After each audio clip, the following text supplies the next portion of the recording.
Audio Jungle.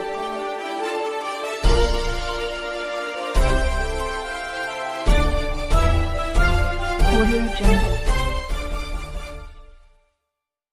Draupadi Murmu महोदया,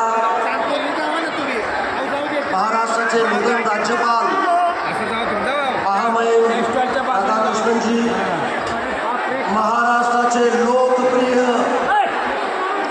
मुख्यमंत्री आदरणीय एकनाथरावजी शिंदे साहेब, महाराष्ट्राचे कर्तृत्वगार उपमुख्यमंत्री आदरणीय देवेंद्रजी फडणवीस साहेब, केंद्रीय मंत्री आमचे मार्गदर्शक आदरणीय रामदासजी आठवले साहेब, आपल्या जिल्ह्याचे पालकमंत्री गिरीशजी महाजन साहेब, मंत्रिमंडळातील आमची लाडकी बहीण व महिला व बाल विकास मंत्री आदिती तटकरेताई, उपस्थित सर्व लोकप्रतिनिधी, खासदार महोदय, आमदार महोदय, सर्व माध्यमाचे प्रतिनिधी, समोर उपस्थित असणाऱ्या लाडक्या बहिणींनो आणि भावांनो, भारताच्या महामहिम राष्ट्रपती द्रौपदी मुर्मू मॅडम या आज आपल्या उदगीर नगरीत आल्या आहेत. आपल्यासाठी हा भाग्याचा क्षण आहे. समोर बसलेल्या हजारो नारी शक्तीचं प्रतीक म्हणून आपण त्यांच्याकडे पाहतो.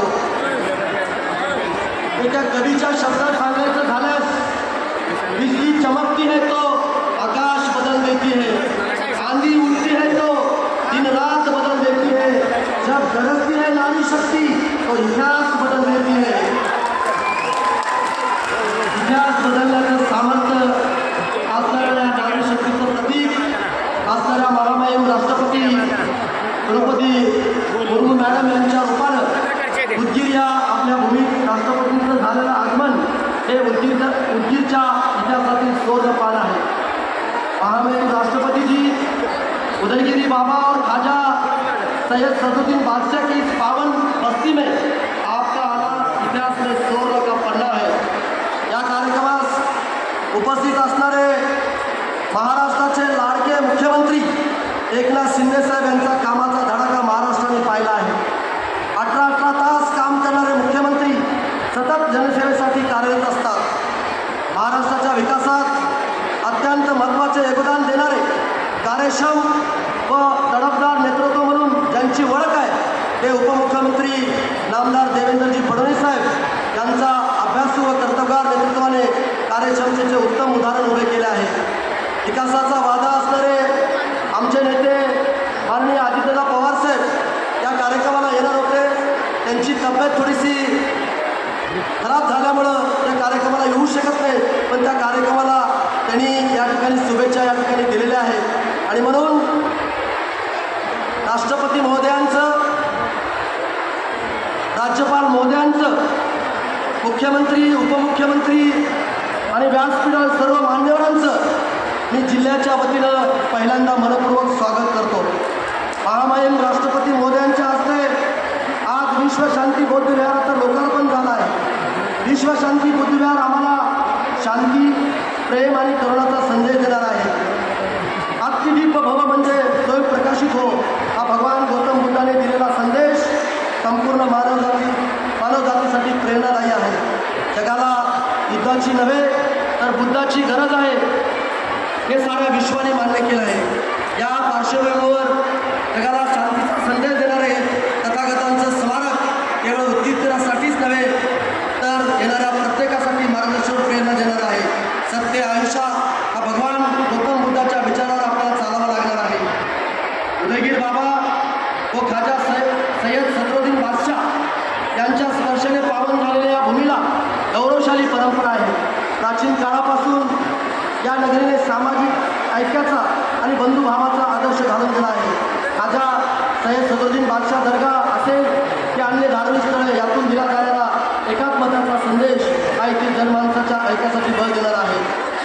माझ्या मायभावनेला आणि बंधूला मी सांगू इच्छितो की महायुती सरकारने सामान्य माणूस हाच केंद्रबिंदू मानून विकासाच्या अनेक योजना राबवल्या आहेत. संपूर्ण देशाचं लक्ष वेधून घेणारी मुख्यमंत्री माझी लाडकी बहीण योजना असेल की महिला सक्षमीकरणाच्या अन्य योजना, या सर्व योजना आमच्या पुरोगामी महाराष्ट्रात महिलांच्या बाबतीत अत्यंत सकारात्मक असणाऱ्या या शासनाने माता बहिणीच्या जीवनात नवा प्रकाश त्या ठिकाणी आलेला आहे. मित्रांनो, आज माननीय मुख्यमंत्री आणि देवेंद्र फडणवीस यांच्या ठिकाणी आहेत. हे दोन्ही आणि आमचे नेते अजितदादा पवार साहेब हे तिन्ही नेते या महाराष्ट्रामध्ये काम करणारे नेते म्हणून या महाराष्ट्रामध्ये त्यांची ओळख त्या ठिकाणी निर्माण झालेली आहे. आणि म्हणून त्यांच्या सर्वांच्या आशीर्वादानं आणि तुमच्या सर्वांच्या आशीर्वादानं या भागाचा लोकप्रतिनिधी म्हणून मला या ठिकाणी संधी मिळाली आणि मागच्या 5 वर्षात उदगीर मतदारसंघाचा चेहरा मला बदलण्याचा प्रयत्न प्रामाणिकपणे मी या ठिकाणी केला. विकासाचा बॅकलॉग अनेक वर्षाचा भरून काढला आहे. भविष्यातील विकासाचे नियोजन त्या ठिकाणी केलेलं आहे.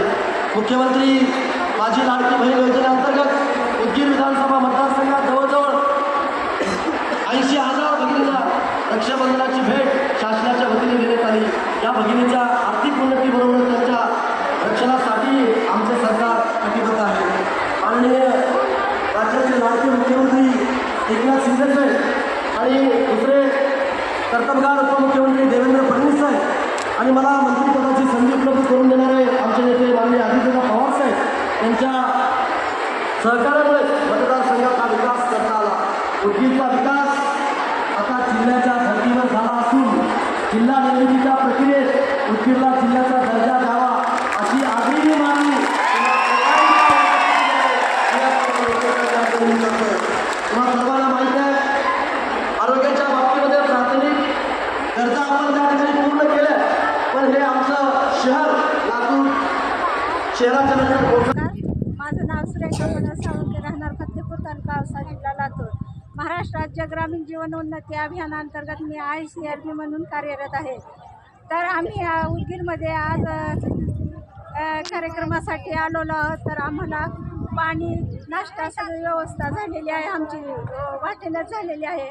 तरी आता सर्व खेड्यापाड्यातून पब्लिक भरपूर जमलेली आहे. इथं खेड्यापाड्यातून महिला बहिणी आलेल्या आहेत. तुफान महेंद्र गर्दी इथे जमलेली आहे. लातूर महापालिकेचे CRP आहे, बचत गटाचे CRP आहेत. आम्ही बचत गटाच्या माध्यमातून आम्ही 12 गाड्या आणल्या आहेत लातूर शहरातून. तर आम्ही आलोच पण आम्हाला मध्ये जायला प्रवेश जागा मिळालेला नाही. त्यासाठी आमची एवढे सगळे महिला बाहेर बसलेल्या आहेत. अक्षरशः आम्ही सकाळी 7 वाजता निघालो लागून बघण्यासाठी, पण आम्हाला मॅडमला बघण्याचं सौभाग्य मिळालं. नमस्कार. आपण आमच्या महिला काय झाल्या एवढं लांबून आलो. आम्ही आल्यानंतर बस म्हणजे रोडला सोडल्यानंतर रस्त्या त्यावेळेस आम्हाला थोडासा उशीर महिला उशीरमध्ये पडल्या. त्यामध्ये वयस्कर महिला आहेत, तरुण आहेत, बालकी जीवन आलेल्या आहेत. अशा महिलांना मध्ये एंट्री नाही आहे. पूर्ण प्लॅनच्या महिला नाराज आहेत केलेला आहे. त्याच्या बाहेरच सगळे पब्लिक बसलेली आहे. त्यांना पाणी आणि परत सगळी सोय होती. पण आल्यानंतर पाणी नाही आहे, परत मध्ये एंट्री नाही आहे. मध्ये ते स्वतः पण मध्ये यायला सुद्धा करत नाही आहे. नाही पैसे वगैरे नाही, शासनाकडून फ्रीमध्ये गाड्या वगैरे साहेबांच्या आणि इथं पब्लिकच्या हिशोबानं बघितलं तर सगळी सोय आहे. पण महाराष्ट्रामधून संख्या आल्यामुळे या ठिकाणी म्हणजे जेवणाची किंवा पाण्याची व्यवस्था नसल्यामुळे थोडंसं दुर्व्यवस्था होत आहे. आणि बाकी सगळं व्यवस्थित आहे. म्हणजे